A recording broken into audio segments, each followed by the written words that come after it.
So what's in my stock market portfolio this week? I wanted to do this video yesterday, but as you can hear from my voice, I'm feeling a little under the weather. I think I have stock market flu. Anyways, I'll try my best. All right, so obviously this week was a great opportunity to buy something. I was only able to buy $2,300 worth of stocks. So that's what sucks about these corrections, is that you need to have available cash, and I didn't have enough to take more advantage of this opportunity.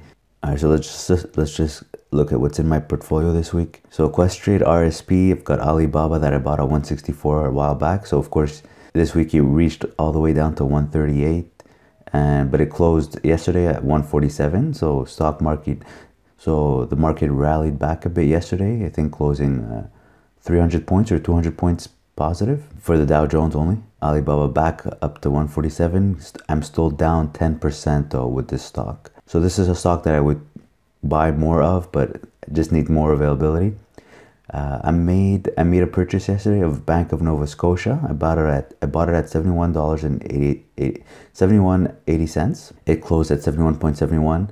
So the reason I bought it is, first, I wanted to buy something, and I felt like compared to all the other stocks, it was the only stock that dropped while everything else was going up. Also, it pays dividends, so I wanted something that pays dividends. So if I have to hold it longer than expected, at least I'm getting something from it. And also, it's a bank stock, so very confident that it's not going to disappear and that eventually it's going to go back up. I still have some Dividend 15 Split Corp 2 that I bought a long time ago at 6.69. It closed at 4.34, giving me a 35% loss on that. I wanted to buy some more, but instead I bought some Dividend 15 Split Corp at $8, closed at 8.25. So I'm up 3% on that one. That's good. So I bought this one because it pays, right now it's paying 15% dividends. I bought it because it's the most consistent in paying out dividends, monthly distributions of 10 cents per share. So at the $8 price, that gives me a 15% annual yield. So I bought it for that reason, for the 15% dividends per year. And it's very consistent. Plus, I bought it at $8 when it normally trades at $10. So very soon it's going to go up to $10 and I'll be up 20% or 25%. So Ford was another opportunity, but just couldn't buy everything. But it's definitely killing me. I bought it at $10. Closed yesterday at 8.64. I'm down 13%. But what's killing me more, I don't care much about the shares because I'm getting close to 7% dividends per year. But what's killing me is the options, of course. I bought it at $1.50. It closed yesterday at 57 cents. So I'm down 62%, $372. And this is limited. It's limited. The stock has to rebound before January 2020. So that's what's bothering me with my options here. GM that I bought at 34 closed yesterday at 31.79. I'm down 6% on that. Not too bad. Confident in GM, pays close to 5% dividends right now. Would buy more if liquidity was available. Honda here, same thing. Bought at 29.3, closed at 27.21. I'm down 7%. I would buy more of Honda if cash was available. This one pays 3.5, close to 4% dividends, and of course it's a company that's not going to disappear and it's only going to go back up. It's making $1 trillion profit per year, so no worries there. $1 trillion profit can fix a lot of things. L Brands rebounded on Thursday also. I think it went all the way up to 32.5, but it closed on Friday at 31.38. So I'm even on L Brands. I'm prepared to sell it at a small profit just so that I can have liquidity to buy something else. But while I'm holding the stock, it pays around 8% dividends. And I've got Vodafone 22.87 that I bought, closed at $20 yesterday. So I'm down 12%. So this one also pays 8% dividends. So the Vodafone I'm prepared to buy more of. It's just a question of having available cash. So as you can see, I'm red in everything except for Dividend 15 Split Corp. And it's pretty big, like 10%, 35%, 13%, 62%, 12%. Pretty bad. But important thing is not to sell and just wait for everything. And if you can, buy more and then just wait for everything else. Just wait for everything to recover. So in my TFSA, I've got more Ford. I've got shares that I bought at 10.95, trading at 8.64, giving me a 21% loss. I've got options that I bought at $1, closing at 57 cents, giving me a 43% loss. I've got Facebook that I bought at 168, closing on 153. Yeah. So this week it reached 149, so I definitely wanted to buy more Facebook, but once again, not enough liquidity, giving me an 8% loss on Facebook. Doesn't pay dividends, so that's what sucks about Facebook, but I'm very confident that it's going to bounce back. It's definitely a $200 plus stock, and even more in the long run, in the future.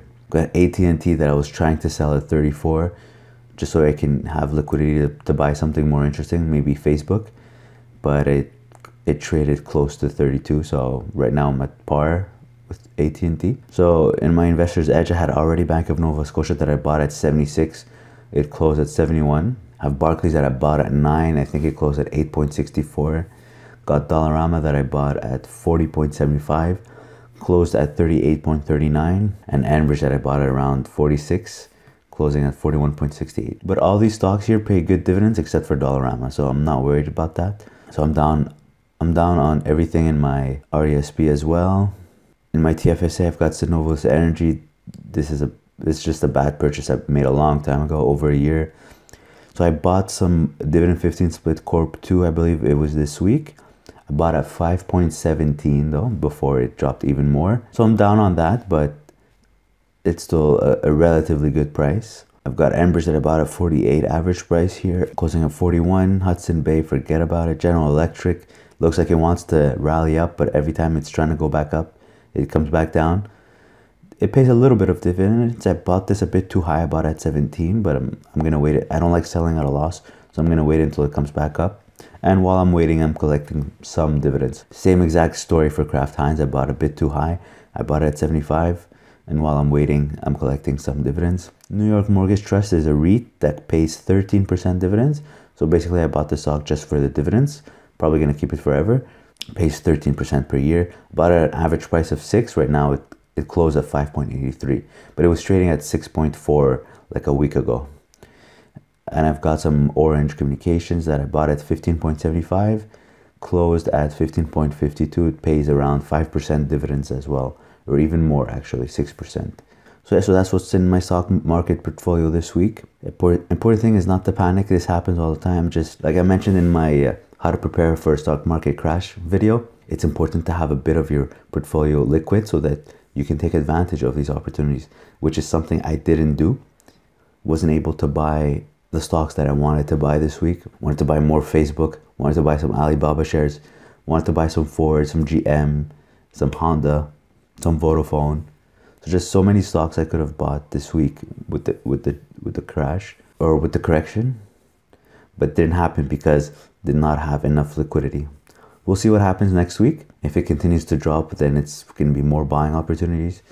And like I mentioned on my videos, I try to keep a 10% gap between every purchase, just so that I can average down the price at a considerable amount. But this correction really made me realize the importance of picking stocks that pay dividends, so that you're not too bothered when the market value of your stock drops. If you have any questions, leave them in the comments below, or email me directly on my website. If you can open an account with Questrade, use my referral code in the description below the video, so we can both get between $25 and $250, depending on your initial deposit for the first 90 days. Also, don't forget to like the video, share with your friends, and subscribe to the channel. Thanks for watching.